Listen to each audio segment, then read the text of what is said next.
Hi, this is Mark Arnold, and welcome to another episode of Fun Ideas Podcast. And on today's episode, we have a guest who is an author, and he's a relative of one of the Three Stooges, and his name is Gary Lassin. Welcome, Gary, to the show. How are you? Hello, hello, hello. Oh, Hello. I don't typically do impersonations. I usually leave them to the professional impersonators, but I'm so excited to be on your show. I guess I channeled my inner stooge. And Yay. All right, I'll introduce your book first, and then I'll ask you a couple questions. You did this behemoth book. Ugh, it's heavy. I'm picking it up. Called A Tour de Farce: The Complete History of the Three Stooges on the Road. And so we're going to talk about this and just all things Stooges for probably about the next hour. And the first question, I know the answer, but I'd like you to say it. How are you related to the Three Stooges? my wife's grandfather was Larry Fine's brother. Okay. That's the simple explanation. Interestingly, Larry Fine's brother was named Morris, and his nickname was Mo. So Larry went through most of his life with Mo surrounding him everywhere. Well, he also is, just as an aside, surrounded by a couple people named Babe.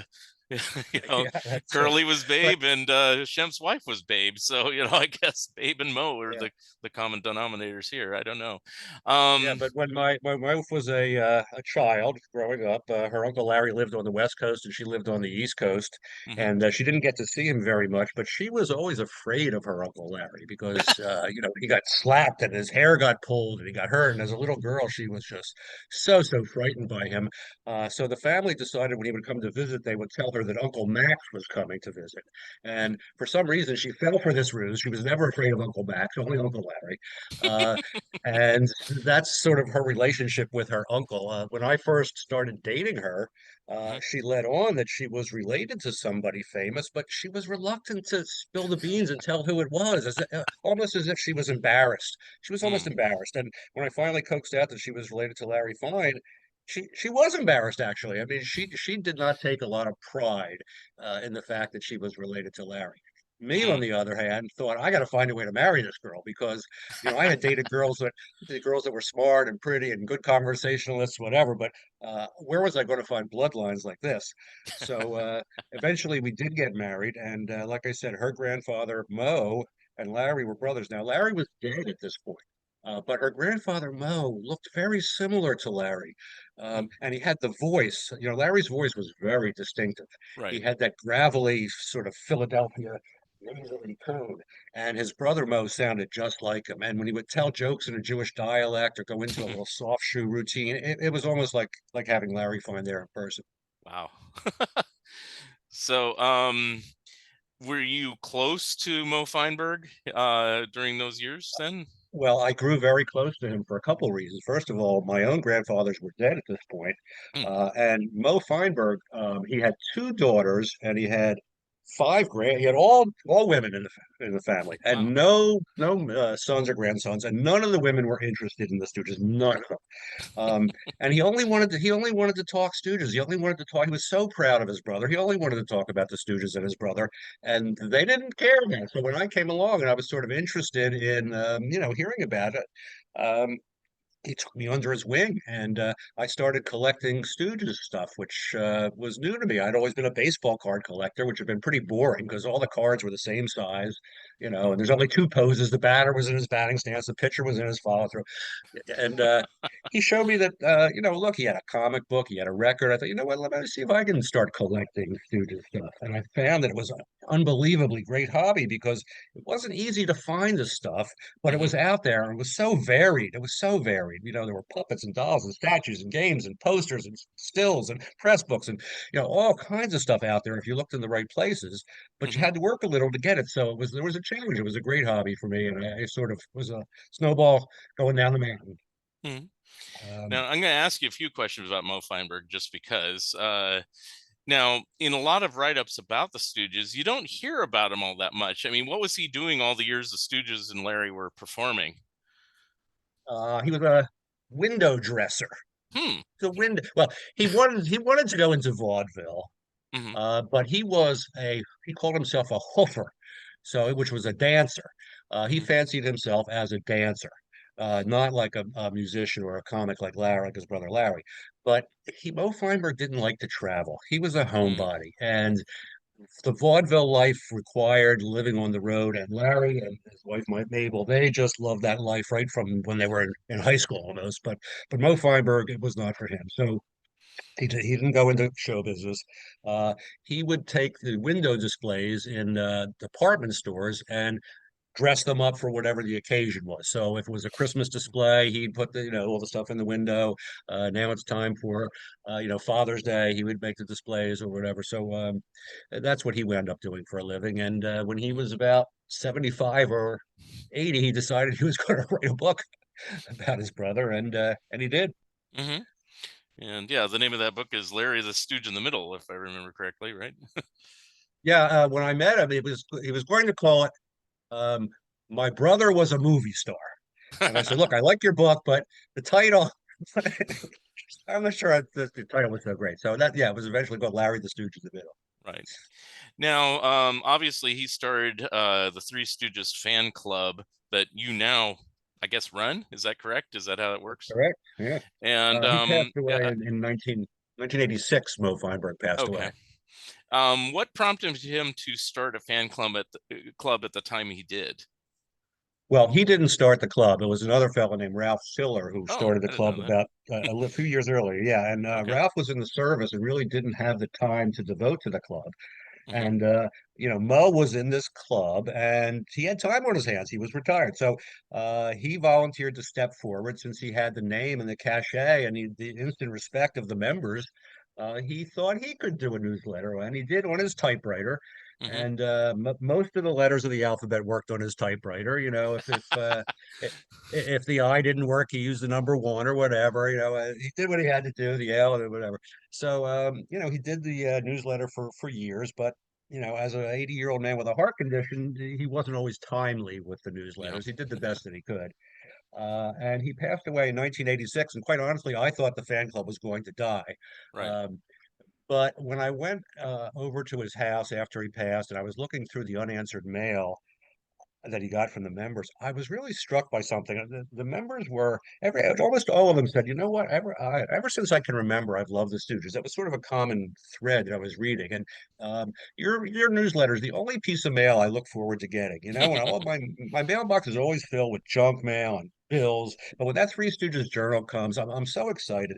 And I was really touched by these letters, and I thought, I got to try to keep this going. It would be a shame for this to just die out. Um, I didn't know anything about running a fan club. I didn't know and truthfully, what was I going to write about, Mark? I mean, the Stooges had been dead for years. They weren't making any new films. So there was nothing to review. There was no, they weren't on tour. I had no idea what I was going to do. So I came up with an issue, and in my message from the president, I begged for help from the members. And it was sort of like when the starting quarterback goes down and the rest of the team sort of rises to the occasion and rallies around him. The members said, they did whatever. They started sending me news clippings and photographs. I asked for help, send me stuff, and they did. Mm-hmm. It was very similar to like what happens when the players step up when the starter goes down. So all of a sudden, I was swamped with not only stuff but people who volunteered to write for me. There were some frustrated writers that had no outlet. They wanted to write Stooges. None of their wives didn't care. None of their friends cared about the Stooges. But now here was an audience of other fans that maybe they could write for. So I had a couple of guys that were really good that wrote some pieces. And here it is, how many years later? 40 some Yeah. years later. The I think Stooges are still not touring. They're still not making any new films, but we're still finding stuff to write about all these years later. I think the latest I have here is number 185, spring 2023. So Well, I took over at issue 39. yeah. So I did 150 issues times 16 pages, however much that is. Wow. For the mathematicians out there in the Yeah, in the I audience. don't know which issue I started with, but it was when Mo was still doing it. And because I always liked the Stooges since about early 72, 73 or something from TV and stuff like that. And a story I have, this one's about Mo Howard, is one time I was living in Los Angeles area at the time, and my mom says, "Oh, Mo Howard's going to be on TV." And I go, "Oh, great," because I was watching the shorts all the time. And I thought he would look like he does in the movies. I didn't think about the movies being 20, 30, 40 years old, even in the 1970s. And so Uh-huh. out walks this doddering old man with white hair. And it's like, wow, he's aged. And I go, oh, but he sounds like Mo. I guess that is Mo. Okay. And I think soon after he started doing those Mike Douglas shows and everything like that. Uh-huh. So I got used to old Mo. But I never knew there was a fan club or anything or any other interest until that. I think it was the Three Stooges scrapbook that came out, that book Uh, that in the early 80s. Mid '80s, yeah, Yeah, and so then yeah, I said, "Oh, there's a fan club. I'll join up." And so yeah, that's when I first subscribed. So I know yeah, Mo Feinberg had been doing it for at least a couple years at that point. yeah. So, Yeah. and Well, then I, the other thing that happened when I took over, I sort of sought out some help from uh, a fellow who was running the Marx Brothers Club, and he was hmm, running a fellow named Paul Wesolowski, and he was running a club called the Marx Brotherhood.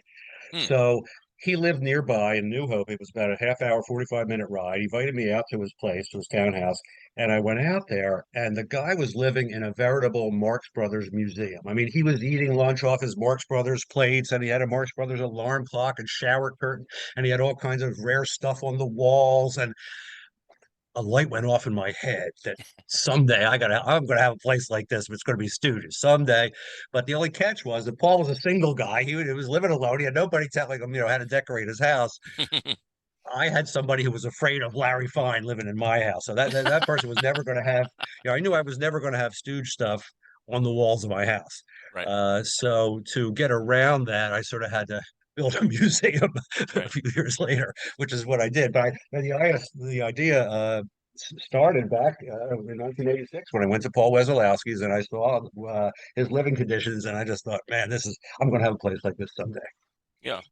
And that's the Stoogeum. I see a The lot of Stoogeum, yeah. in the Yeah. front of your Tour de Farce book. Farce book. It shows quite a number of celebrity people who've shown up over the years that you've taken photographs in front of the museum. Well, I don't know if they're Really good. celebrities. They're celebrities in the Stooges world Right, right. because Well, there, uh, there's a uh, couple beyond it, like maybe Leonard Maltin or something. uh-huh. Yeah, He's kind no, of but anyone who appeared in a Stooges film is royalty. They are royalty to the Stooges fans.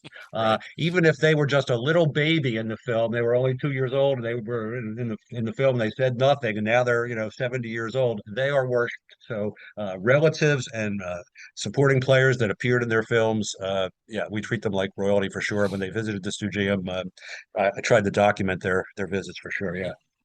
Now, I don't want to get in any sort of controversy or anything if you're not comfortable talking about it, but I mean, do you get along with like the other family members? I know there was some time where the family members of Mo Howard and the family members of Curly and of Curly Joe and things like that, there was a little bit of friction there. Is everything kind of smoothly handled with all the different families nowadays?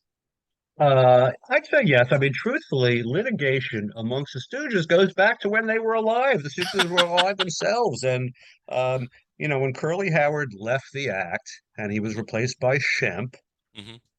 there were issues then. There were issues then. Mm, What should happen to Curly? Should Curly get any money? He's not in the act anymore, but people are still coming to see them, and a lot of them were expecting to see Curly. And then in later years, they're selling merchandise with Curly's likeness on it, for example, and during the later years in the '60s. So there were issues and lawsuits amongst the various Stooges, unfortunately, going back many years. mm, Most of that all is behind, and you've got the relatives working together pretty that's much, good. as best they can in different ways, and in their different ways. And I don't do the same things the other people do, Right. um, but the goal is the same. The goal is the same, and try to get future generations of people to get exposed to the films and enjoy the film. So Hmm. uh, we go about it in different ways, maybe, but I think the situation right now is good. Right. Um, have any of those other family members had any chance to comment on your book, or did they help contribute to your book at all? Slightly. Oh, okay. I don't know. I slipped in my inner. Um, Yeah, I'm not sure. First of all, the book is so big. I don't think anyone has actually read the book yet I because haven't to read it actually all the way. I'm trying to, but yeah, there may be some people that have gone through the captions of the photos. I uh, don't know, but yeah, it's you're not going to be getting through that book uh, anytime soon. But no, I'm on good terms with Curly's grandsons and Larry's great grandsons, yeah. and certainly Larry's family because I'm part of Larry's family. And Hmm. you know, Dorita and Besser don't really have family other than the in-laws, that run the Comedy Three. So they don't have any people of my generation to you know commiserate with or whatever, for Right. lack of a better expression. Yeah. Because I know for the longest time, it was basically Joan Howard Moore kind of carrying the torch on the bookend, and she published a number of books. But then, now other people have come forward, and I like different points of view and stuff like that. So I'm very happy. Well, the Howard family sort of dominated the view of Stooges history since the beginning of time, and for good reason, because Mo was there and Mo lived it. Yeah. But unfortunately, as we've examined some of the stuff, like in Mo's autobiography, we've just found that some of the stuff just doesn't hold up to the test of time. Right. Um, Mo didn't research his book; he wrote it from memory, and Mm, in his memory were 50 years of travels at stops at hundreds of theaters in hundreds of small towns, big towns, and circus tents and theaters and military bases. And you can imagine it'd be very, very easy to get some names and dates and places confused. And he did, hmm. um, which sort of threw the historians amongst us off Yeah. because we relied on a lot of this information as truth. And we've been unable to verify some of it and found that some of it, just is, needs rewriting. Some of the students' history needs rewriting, and I've sort of attempted to do some of that in my book because most of what I've discovered was based on contemporaneous newspaper reports and advertisements and things like that are based on verifiable facts, Hmm. as opposed to conjecture that this one said this one said that. Um, So we're able to now, with the digitization of newspapers and being able to access, content that we couldn't before, we can verify some dates, some places, and venues, and that's what this book does because there's about 1,500 of them in there. Right. Now, how long did it take you to do this? I'll have to say this first before you answer. Is just this is the book that I've dreamed of ever since I got the Three Stooges scrapbook in 1983, because it talks about them doing live performance, but that's it. They just kind of talk. Oh yeah, they did live performance, and I go, when, where, how, who, how? It's like this is the book I wanted in 1983. But hey, 40 years later, it's not too bad. I'll take it. But how long did it take you to do all the research Well, for this? the genesis of this book dates to the late 1990s. I mean, Mm, I was standing in line behind somebody who was wearing a Rolling Stones t-shirt. It was the Rolling Stones Steel Wheels tour, mhm, and this shirt listed the various dates. The Stones, it said Birmingham, Alabama, March 16th, Chattanooga, March 18th. And I thought, wow, that's great. The Stones. This is 10 years after that tour took place. The Stones have documented all the places they went. I wish we mhm, had something like that for the Stooges, and I just sort of shrugged it off.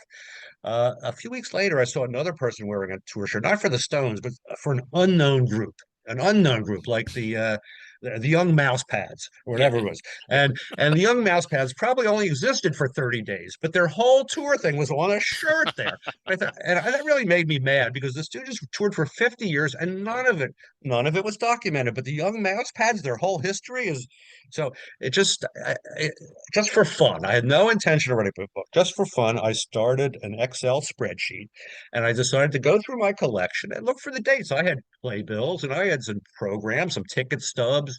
There were some photos with dates on the back. Let's see what I can do. mhm, So I started compiling the spreadsheet and it was all like a crossword puzzle. It's not at the beginning, it's a little tough. You don't have anything filled in, right, but then you get some critical mass going, and when you have the first two letters and the last three letters, then you can sort of maybe fill in the blanks. So that's I started to be able to do little detective work. So let's say I knew they were in Cleveland the first week of May, and they're in Philadelphia the third week. Where were they the second week? I look at a mm, map. What's between Cleveland and Philadelphia? Here, there's Pittsburgh. I bet it was Pittsburgh. I would go to the Library of Congress, look through Pittsburgh microfilm. Yes, there it is, Pittsburgh. And so I would piece it together that way. wow, Um, but the sources of information, let's put it this way: that Rolling Stones t-shirt, yeah, that Rolling Stones t-shirt. no stones were left unlisted. For this book, no stones were left unturned. No stones were left unturned. So I solicited help from the club members. I Mhm. said, hey, I'm doing this project. I'm going to try to compile list of appearance dates. Take a look at your programs, your playbills, your photo. Send me whatever dates you can send me. And people made photocopies of their stuff and sent it to me. And I Mm, would add it to I'd check it out. Some people just sent stories. They said, I remember seeing the Stooges at the Valley Forge Music Fair, in 1962. I would just keep their notes. They didn't remember the exact date, right. but I would just keep all the information and try to compile it. Now, Mhm. back in those days, there was no digital newspapers on your Right. computer. You couldn't just type in Stooges and get any results. You had to go look at microfilm on a clunky old machine from the 1920s Remember at a those? library.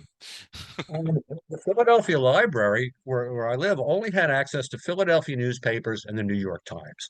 And that was it. Nothing else on microfilm. So I learned that if I went to the Library of Congress, which was a 3 hour, supposed to be a 3 hour ride, but it always took 5 hours, a 3 hour ride down 95, that they had all the major newspapers from the major cities from the 1930s and 40s.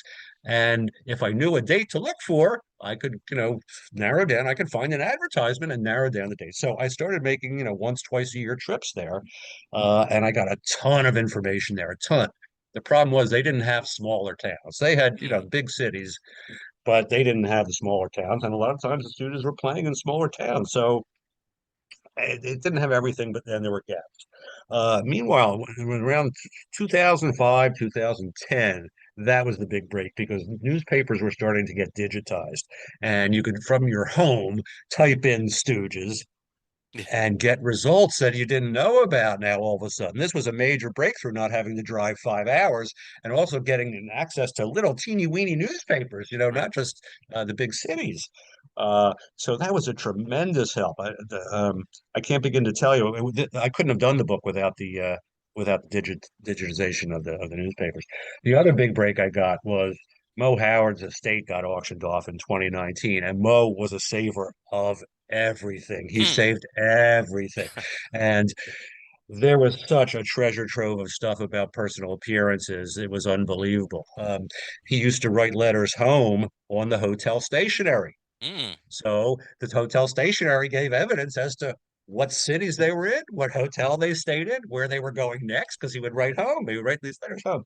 So that was a treasure trove of information that really, really helped, put things together. I found that a lot of cities have an Ask a Librarian feature online that you can, for a small research fee, ask a librarian. I heard the Stooges were in Mobile, Alabama in March of 1927. Can you check for me? Blah, blah, blah. I found the local historical societies. They were more than happy to help. They were history buffs. They wanted a project to do. I heard the Stooges were in Mobile. What I could, so I made use of them. I did whatever I could to put this together. I really did. mhm. And 765 pages. Now, you say that there's no stone left unturned. I think you said you got like 90 to 95%. I mean, how likely is it in the next few years that you could uncover a whole cachet of other appearances that you just didn't get, or you pretty much It's not. scoured It's not. It's everything? not likely. That's the reason it's not likely is because I've accounted for mostly all the time. Okay. So there's this like they were on tour for the summer of 1936, the whole June, July, and August. There's one week I don't know where they were. There's Yeah. only one week I don't know where they were. There weren't seven different appearances. They were probably one place for the whole week.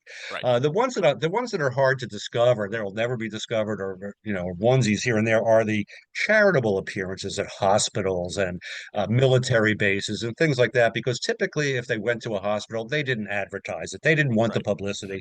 They just went. Every once in a while, there would be a photographer there that would capture the moment. But a lot of them were spur of the moment visits to these hospitals, and things like military based performances were not advertised to the public because they weren't open to the public. They were for the guys on the base. So there's a lot of shows like that we probably won't find out about. Hmm. Um, the other ones are the small towns where they did a one night stand here, one night stand there. The circulation of the town newspaper is about 3,000 from 1946. None of the papers survive. Um, Right. so I know I don't have, I know there's a couple hundred appearances out there I don't have, but I have 90. I think like I said in the book, 95% of them. Yeah. Did they ever tour outside the United States or no? Minimally. Okay. minimally. In 1939, they went to the British Isles and they played a couple weeks in London, Mm, Blackpool, Dublin, and they also did a week in Puerto Rico. They played Canada a couple times where they did the Canadian National Exhibition and the Calgary Stampede. So they did events like that. Um, Not too much out of the country travel. right. And I know somewhere in the book you had a listing of like the venues that they commonly played over the years. I know it was like 20 different places that they were pretty much Well, you know, regulars they over and over. they Yeah. traveled by train for the most part during the main years. They were traveling by train, and the trains Yeah. there were certain routes that they took. They often would start in Chicago and then head east, and there were certain stops they would make along the way. Typically, they stop in Cleveland and Pittsburgh and Philly and Baltimore, New York, Boston, and so they would go to the same, a lot of times in a town, there were only one or two vaudeville theaters. There were theaters that showed just movies, but then there were also theaters that had vaudeville performances. And so, Hmm. like in Chicago, they always played at the Oriental Theater. That was their theater in Chicago. And in Philadelphia, they always played at the Earl Theater. That was their theater.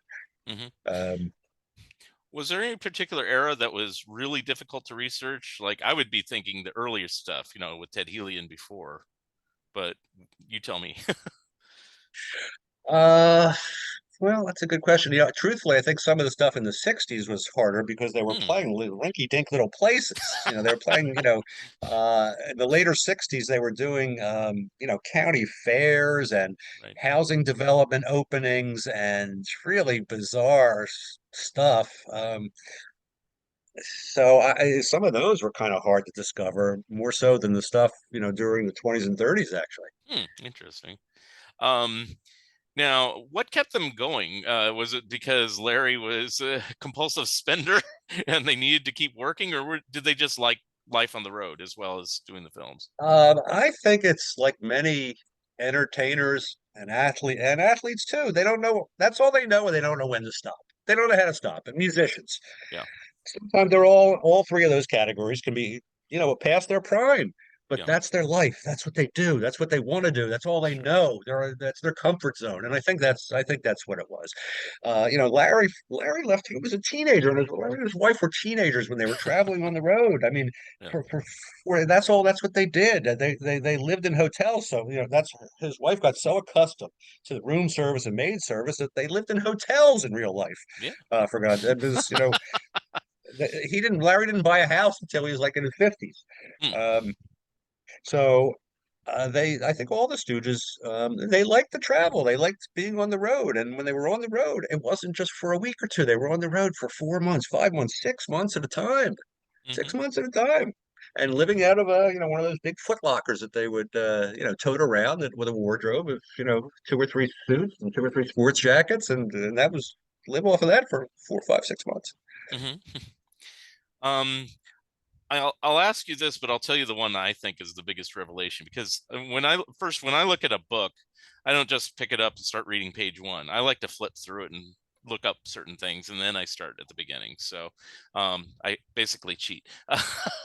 So I went to the Joe Besser years first because I was kind of curious about that because Three Stooges scrapbook claimed that they only did one appearance, and so I was like, I wonder if that's true. And then you found out that they did exactly zero appearances. So that was like a big revelation to me. Was that like a big revelation to you, or was there something even grander in the grand scheme of Discovery on all this? Well, I got to tell you, this was one of the most frustrating research projects of my life Hmm.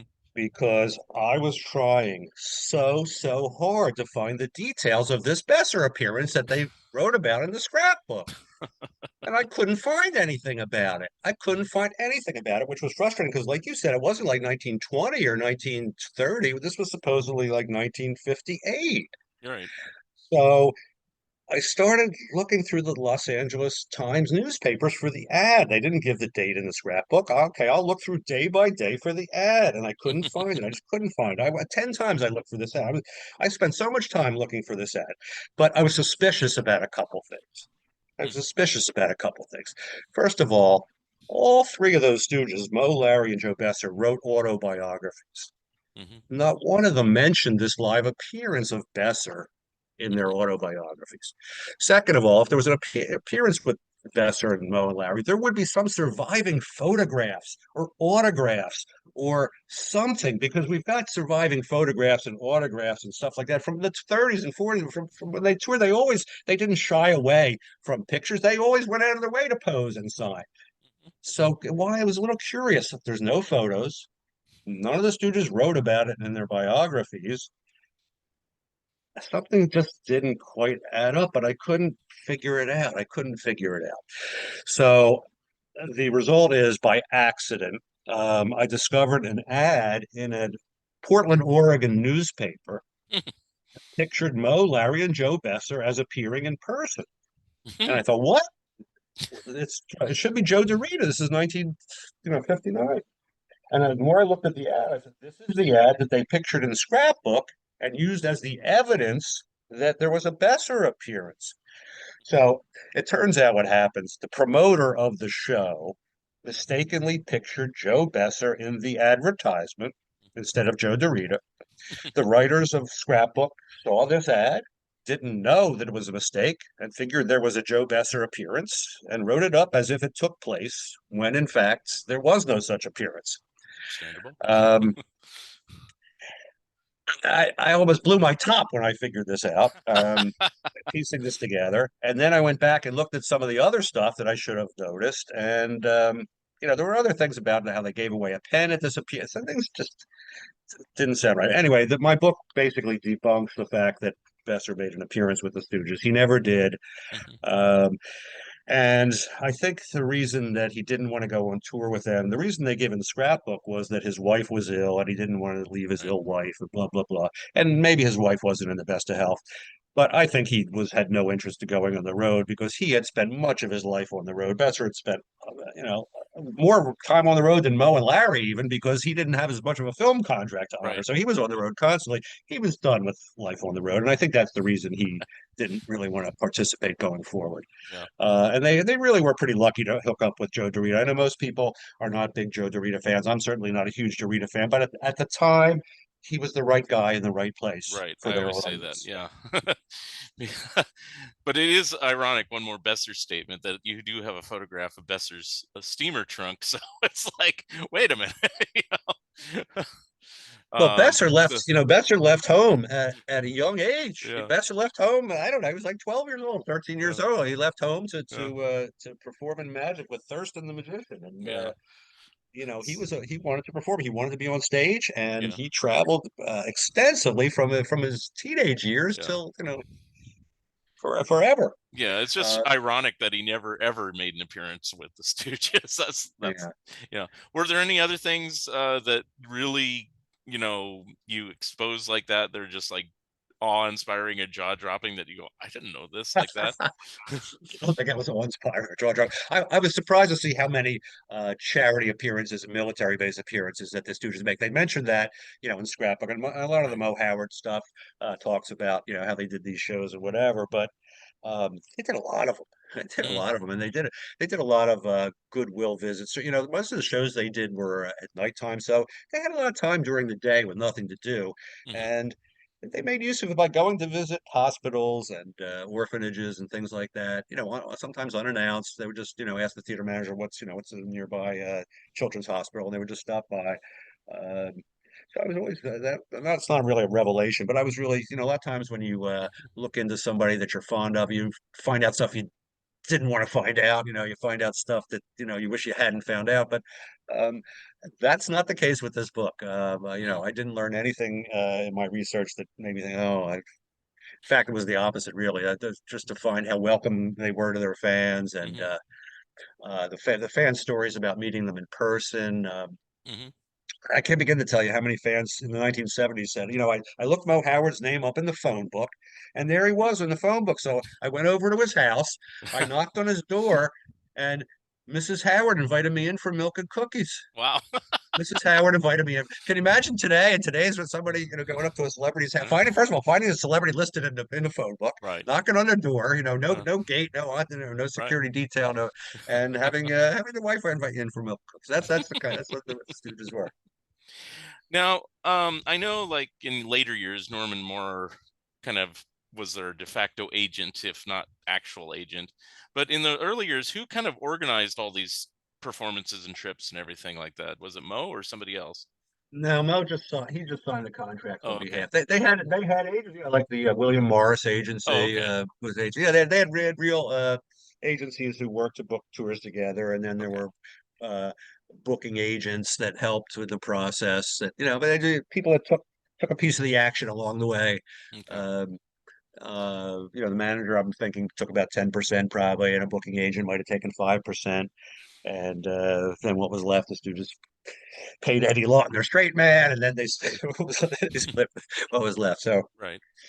I think And that's how the money worked roughly. did this agency, how did they work in conjunction with like Columbia Pictures so there's no conflicts? Like if they had a shooting schedule, obviously they couldn't be in tour at the same time unless it happened to Well, coincide where they were touring or whatever. yeah, their first obligation was to Columbia Pictures, and Hmm. once their obligations to Columbia were clear, they were free to do what they wanted, and typically they would utilize that time to go out and do as much touring as they could. Hmm. Um, And what I found was they didn't take days off. I mean, they were on the road. They were on the road to make money, and that's where there were very, very few days off. If you see some gaps in my book where they're unaccounted for, it's more likely that I just couldn't figure out where they were than it was days off. Now, sometimes if they had to travel from, let's say, Chicago to Philadelphia overnight, they weren't going. It wasn't going to be the next day. It'd be two Right. days later because the train trip was just too long. So Right. depending on the travel distance, there may be a day or two off. But if there was a week off, it wasn't usually intended. It was maybe something else that came up that kept them from working because they were pretty much workaholics Yeah, it looked when like they they went on the road. toured most years, at least in the 30s and 40s, like all year Yeah. round. It Right didn't. now, what happened, unfortunately, is in the mid '40s, is Curly started to become ill, and his illness really started to impact their tour schedules. Probably around late 1943 and certainly in 1944. Hmm. So there were a couple of years where their travel was very, very curtailed because of Curly's ill health. Hmm. And unfortunately, by the time he was replaced by Shemp or whatever, the popularity of the Stooges started waning because their films weren't going to be shown in as many in theaters as they used to be. Double features were starting to come into play, and short subjects were sort of on the way out. Hmm. But yeah, they worked when they could. Hmm. Now, you kind of talk about this a little bit in the book from what I've read already, but what was a live Stooge performance like? What type of skits would they perform? I think you said the Maharaja and the stand-in sketch were kind of perennials and things like Well, there that, were but two staples to the live act. One of the staples were skits, like you mentioned. So hmm.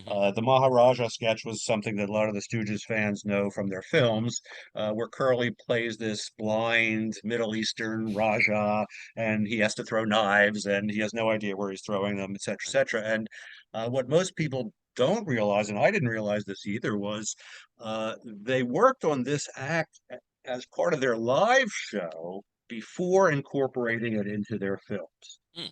They worked on this as a live thing before incorporating it into the films. So it was sort of the backwards way that like a rock group does it. The rock group records their thing in the studio, perfects it on the studio, blah, blah, blah. Then they take it out on the road and do it live, and people don't know the song. But the Stooges sort of did the stuff live and were able to see what went over live, and the Hmm. things that went over well live, they thought, you know what, we this could translate into our film. So they sort of did it the reverse. Yeah. So that was like a short story long. So skits, little skits where they played roles, was part of the live on stage act. The onstage act could not replicate the films because it was stripped down to the bare bones. There were no, tech special effects that could be done. Only a minimal amount of sound effects. There were no supporting players to work off of. So by necessity, the live act couldn't really replicate the films. The other thing they did on stage, which really was the bulk of the stage act, is what the reviewers called patter, Mm. which was a running dialogue back and forth between one stooge and the other, and this and that, one stooge and the other stooge. Uh, and the back and forth patter mixed in with a song, mixed in with a skit, then somebody else would do their act, then the Stooges might come back and do another bit. It depended on the show. Sometimes they did their whole thing in one 12-minute block. Sometimes they did 2 or 3 minutes, came back, done another 2 or 3 minutes. Mm, So it really depended on how their that vaudeville night was set up. Excuse me. mhm. Um, the patter, which was the back and forth, remains remarkably constant Hmm. for a long time, from the Ted Healy era up to, it was kind of evolutionary. It certainly was not revolutionary. The way these jokes, you know, what's your name? George Washington. Oh, were you the one that cut down the cherry tree? Nah, I ain't worked in a year and a half. Slap. You know, have you ever heard of Abraham Lincoln? Nice to meet you, stranger. Slap. You know, um, so they would do this in the 1920s and 30s, and they would continue it into the 40s and 50s, and still do these Wow. jokes, these corny, a lot of corny. You going fishing? Yeah. You got worms? Yeah, but I'm going anyway. Yeah.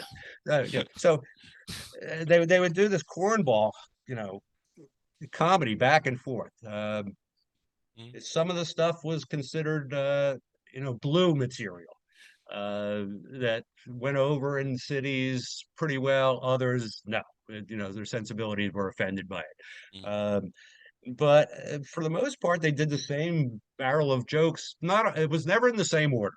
mm. Never in the same order. Mo would be the leader, and he would just, not improvise, but he would draw on the same 15 or 20 things, and the other students would follow off of it. Interesting. Okay.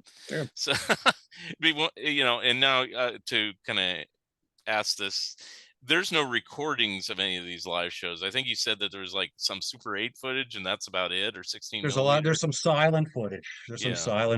There's some Yeah. color footage of them, slapping and poking, but nothing that would replicate a sound recording with Mm, with uh, video. Unfortunately, yeah. Because it'd be interesting to see like a film of them performing in the 30s and then them performing in the 60s and just seeing the same jokes, the same situation, yeah. Well, just see how it changed over the years too. But yeah. there's one short that they did at MGM with Ted Healy called Plain Nuts. Mm, And that is the closest thing that we have to the vaudeville act of the 1930s. So if you have spare time, I might take a look at that. It's okay. interspersed with a lot of dance routines and other stuff, but that sort of somewhat replicates the onstage acts. They did a lot of routines where Ted tries to sing a song and he's constantly interrupted. The interruption theme is Stooges did that a lot, where one Stooge would try to do something and constantly get interrupted and never finish what he Right. started. They'd start singing a song. They'd Hmm. start singing a song about Nellie, their girlfriend Nellie, and they would never finish the song. Hmm. Well, just an aside based on what you had said about things were done on stage before they be put on film. Marx Brothers did that in the early days too. The earliest films. Oh, It's did like they? that. Yeah. That was like they take it on the road just to kind of perfect the different performances, and then that became the feature film. But a little bit different way of working. But they did it on stage first just to get audience reaction. So similar to the Stooges in that regard. So, Well, the um, students had no film outlet for the longest time. They were only on stage, so they weren't really frequently appearing on stage or film until 1933. So they mhm, were started working with Healy in 1923. So mhm, Mo and Shemp, whatever, had 10 years of non-film experience built up before they were even given an outlet to perform on film. right. Now, it seems like it's pretty easy, somewhat, to get their final appearance on stage, but was it difficult to find their very first appearance, or is there documentation saying this is when I first appeared on stage, according to Mo Howard or something? The first appearance of Mo coming up on stage with Ted Healy, well, we'll never know what that is. Okay. So Mo and So, Shemp joined Healy in 1923. We don't know which one joined first mhm, or if they joined together. According to Mo's autobiography, he joined first in the winter of 1922 at the Prospect Theater in Brooklyn. mhm, I was unable to find any Ted Healy appearance at the Prospect Theater in Brooklyn mhm, ever. And Healy did not join up with his wife Betty until 1923. In most states, it was with Ted and Betty that he joined the act. So Mo's, like I said earlier, his dates are a little bit off. yeah. Um, they weren't billed. Yeah. Ted Healy was the star of the Yeah. act, and Yeah. Mo and Shemp, who were getting, little pieces of action here and there, were just total underlings. They were stooges for a reason. They were, Yeah. no one came to see them. No one came to see them. Everyone had come to see Ted Healy. And Mhm. that's one thing that Stooge fans today tend to forget and get very upset because Healy was the star and the Stooges were their underlings. And Right. people don't understand that. They look at the films today and this Healy guy, he's not funny. The Stooges are really funny. Why did he get all the money? Why was he the star? Blah, blah, blah, blah. Um, Yeah. and there's no apparent reason to show them because Healy's vaudeville act, where he was, is non-existent. There's no film evidence of it. There's nothing left to Yeah. show us what a great vaudevillian he was. He was the highest paid vaudevillian of his time for a reason. He was Hmm. really, really good, but we have no evidence. We have Yeah. no evidence, and so that's sort of, it's sort of sad. And what I tell Stooges fans is, imagine if, suppose all the Three Stooges films with Curly and Shemp didn't exist. Hmm. The only Three Stooges films that existed were Mo, Larry, and Joe DeRita. Your opinion of the Stooges would be very different. You wouldn't, they would not be held in the same regard, or Yeah. you'd certainly view them in a different way if you had no idea about Curly and Shep, and all you knew was Mo, Larry, and Joe DeRita. And it's the same thing with Healy. All we know about Healy is Healy, the actor from the 1930s. Right. He stood on his mark. He recited his lines. Hmm. But the Ted Healy of the 1920s, the vaudeville star, we have no record of that. He was somebody who used his wife, his dog. He had stooges. He sang. He danced. He did a monologue. He was a very, very versatile entertainer.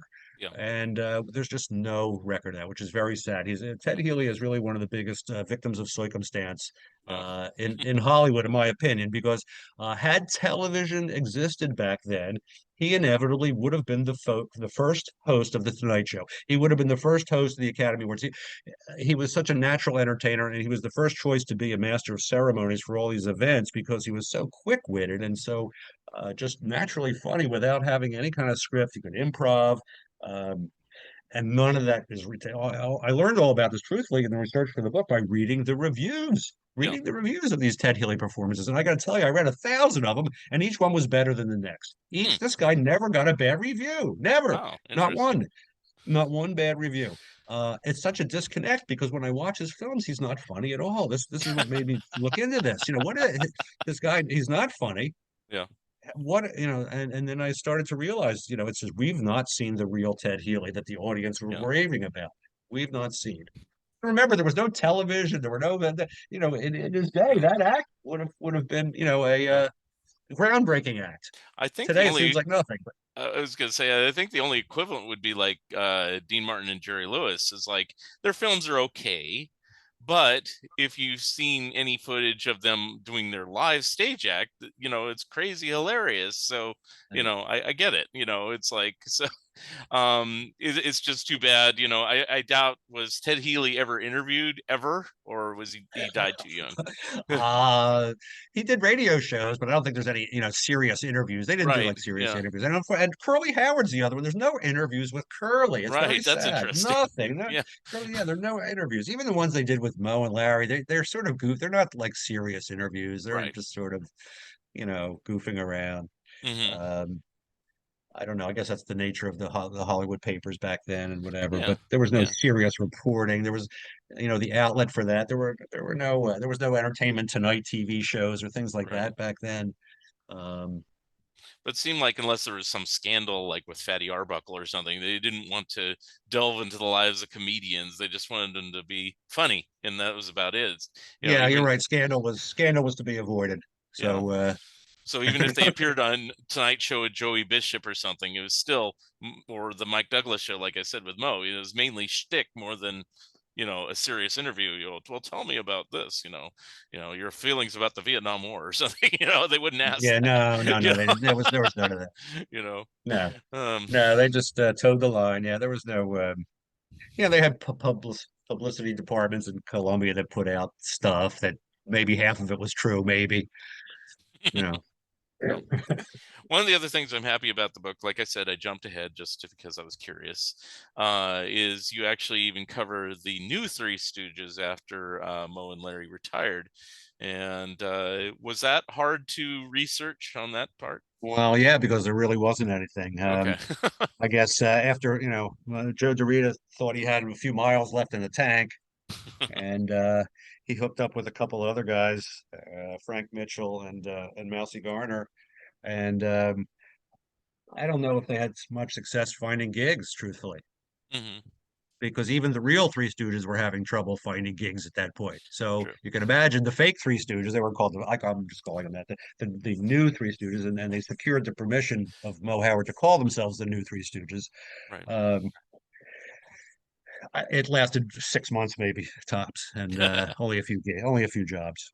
Do you know So. anything of the content? Is it the same age-old act on stage, or did they try new Um, material or different material? Well, Mousy Gardner was he was very musical. He did a lot of piano shtick. So I think they Mm. did some shtick that was based around Mousy's piano act, his Las Vegas lounge lizard kind of act that he did.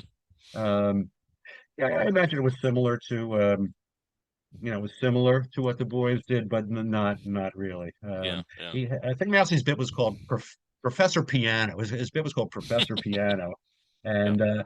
and every time he hit a wrong note, he'd get a slap or something like that. Hmm. It was a silly, stupid thing. Yeah. Sort of like the Niagara Falls. Every time Niagara Falls, Curly would get whatever. So every time Mousy would hit the wrong note, he'd get boom, boom, slap, slap. Something like that.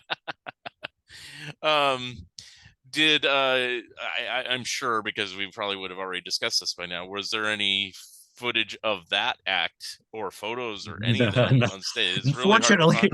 fortunately, not that I'm aware of. No. There's some still Okay. photos. They posed for some still publicity photos. Hmm.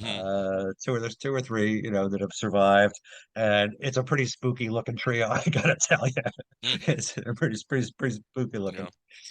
Now, what about the one version? I'm always confused about the dates where there was a version that was supposed to be Curly Joe, Mo, and Emil Sitka. When was that supposed to be? What year? I'm gonna say that was in 71, Okay. 71, 72. Okay, because I've heard any Um, date arranging from 70 to 75, and it's like I don't think it while would you're be that talking, late, but it's like I was just kind of I would have curious. to check my record to get the exact. It might be late Uh, 1970, but it okay, clearly was after. So clearly, sometime after early 1970, when Larry right. suffered a stroke, and it would have been, well before late 70s. So I would say it was late 70 or 71, something like that. But those plans never materialized. Hmm. Um, before I have you do a final promotion of everything in the book, I just wanted to ask one other thing. Are you actively involved? Aren't they currently restoring the Stooges shorts for Blu-ray at this point? Is that what I've heard recently?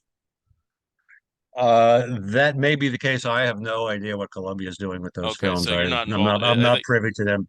Okay, Um, I guess fans would be happy if that happened, but I don't want to say that it's happened. Their treatment okay, of the students has uh, not been great over the years, yeah, so I'm not going to hold my breath okay.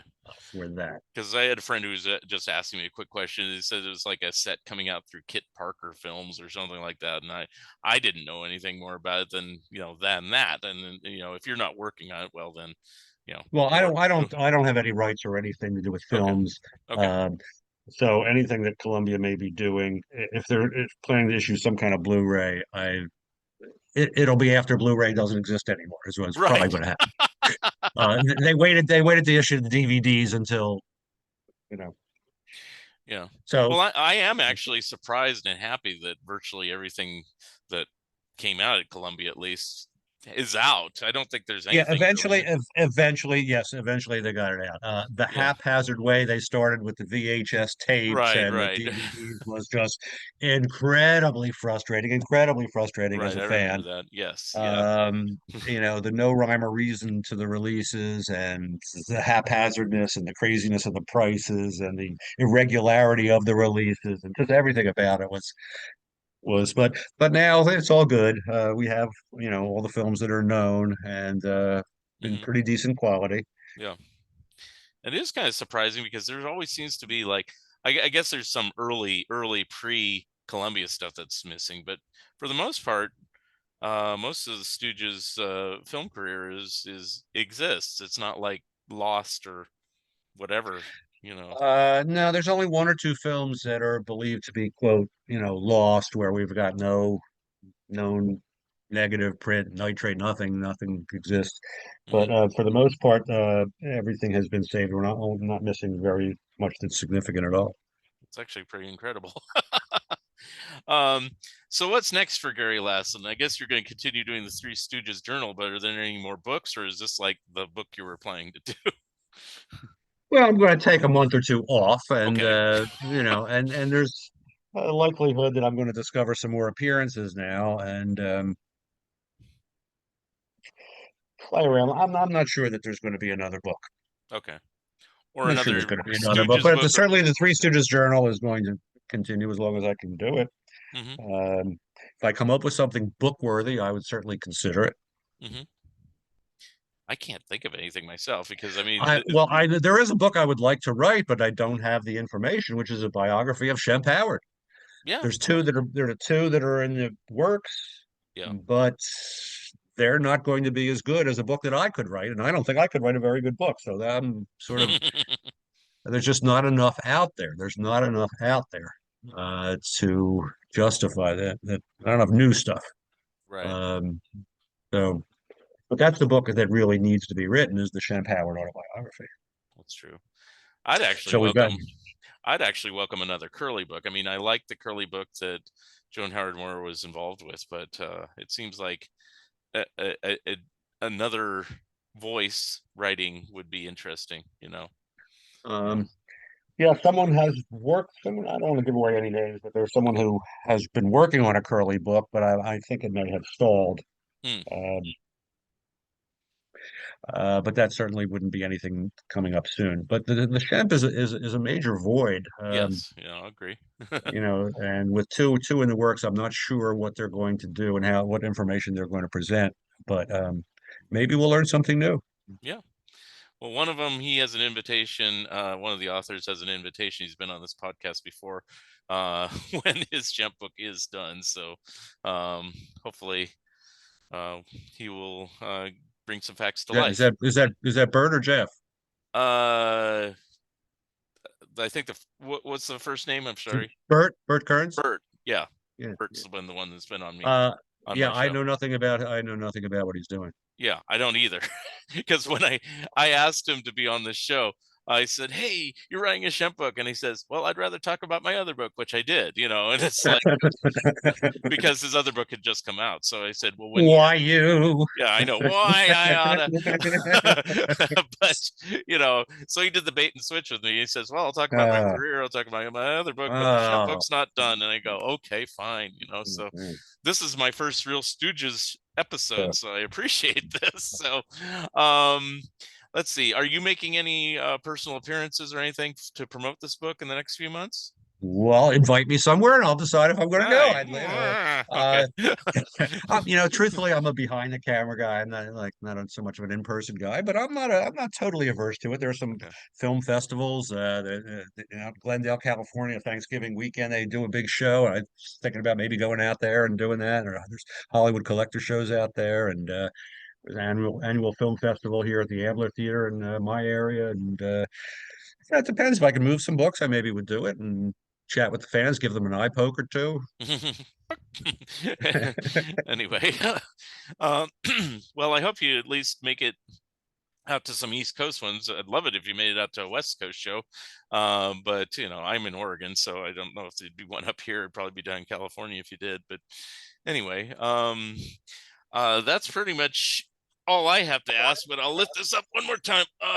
Okay, so it's called A Tour de Farce, Complete History of the Three Stooges on the Road by Gary Lassin. How does somebody get this doorstop sent to their home? Well, it has its own website, which is tourdefarce.net, TOURDEFARCE, tourdefarce.net, has all the information about the book and ordering it. And I would say maybe if you come back in about a week or so, you'll be able to get it on Amazon and eBay also. Okay, very good. And you even include, and I'll show this just because I'm doing a little video portion here for myself, um, a sticker with an autograph. So you can stick that in the book. I've been told that that's called a book plate. I Book didn't know plate. that. It's Book plate, plate. I yes. didn't know what a book plate was, but my staff informed me that that is not a sticker. It's indeed a book plate. Okay, a book plate. I stand corrected. Anyway, all right. And I Anyway, learned the difference between a sticker and a book plate is about $1. So yes. All right. Well, I appreciate speaking with you, Gary, and thank you for being on the Fun Ideas podcast. loved having And it. Thanks for having me. all right, and we will have another special guest next time on the next episode of Fun Ideas podcast. This is Mark Arnold speaking.